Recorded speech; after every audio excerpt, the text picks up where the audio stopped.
नमस्कार मित्रांनो, Marathi special general knowledge या आपल्या यूट्यूब चॅनलवर तुमचं सर्वांचं स्वागत आहे।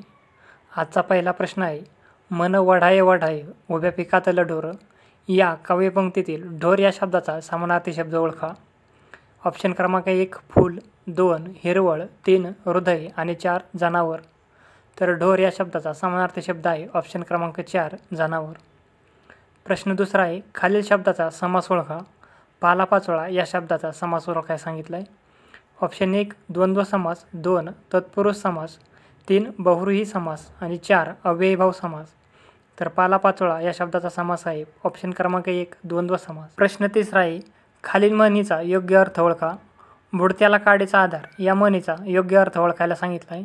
ऑप्शन 1 आपली उन्नती आपल्याच कर्तृत्वावर अवलंबून असते, 2 संकटकाळी थोडीशी मदत देखील मोलाची ठरते, घोर संकटाच्या वेळी दुसऱ्याचे थोडे साह्यसुद्धा मोलाचे वाटते, 3 कार्यक्रम उरकल्यावर व्यवस्था करणे आणि 4 उत्तम स्थिती गेली पण त्या आठवणी मागे उरल्या।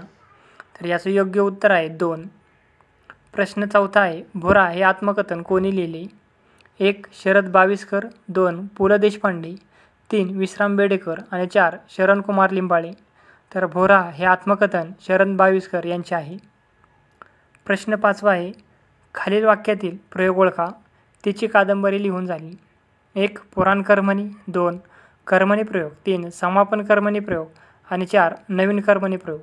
तर तिची कादंबरी लिहून झाली याचा प्रयोग आहे ऑप्शन क्रमांक 3 समापन कर्मणी प्रयोग। प्रश्न सहावा आहे, खालील शब्दाचा अर्थ सांगा। चपराक या शब्दाचा अर्थ विचारला आहे। 1 सुरस, 2 चपखल, 3 चापट आणि 4 चरखा। तर चपराकचा अर्थ आहे चापट। प्रश्न सातवा आहे, पांगिरा ही कादंबरी कोणी लिहिली? 1 विश्वास पाटील, 2 ना. स. इनामदार, 3 शिवाजी सावंत आणि 4 रणजित देसाई। तर पांगिरा ही कादंबरी विश्वास पाटील यांची आहे। प्रश्न आठवा आहे, तोंड घशी पडणे या वाक्प्रचाराचा योग्य अर्थ ओळखा।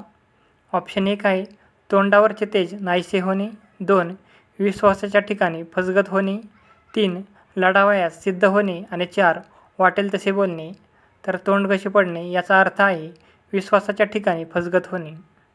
प्रश्न 9 आहे, खालील शब्दाचा योग्य अर्थ ओळखा।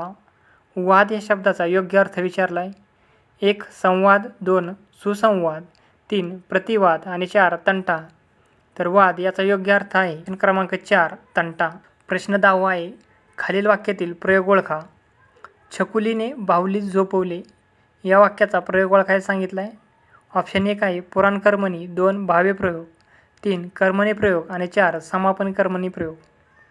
तर छकुलीने बाहुलीत झोपवले हा भावे प्रयोग आहे। प्रश्न 11 आहे, पितळ उघडे पडणे या शब्दार्थाचा वाक्यात उपयोग झालेले खालीलपैकी योग्य विधान ओळखा।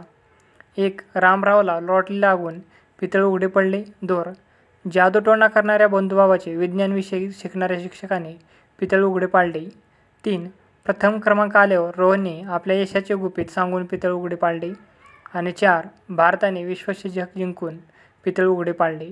तर याचं योग्य उत्तर आहे ऑप्शन क्रमांक 2। प्रश्न 12 आहे, खालील शब्दाचा समास ओळखा। दरमजल या शब्दाचा समास विचारला आहे। ऑप्शन 1 बहुव्रीही समास, 2 अव्ययीभाव समास, 3 तत्पुरुष समास आणि 4 द्विगु समास। तर दरमजल या शब्दाचा समास आहे अव्ययीभाव समास।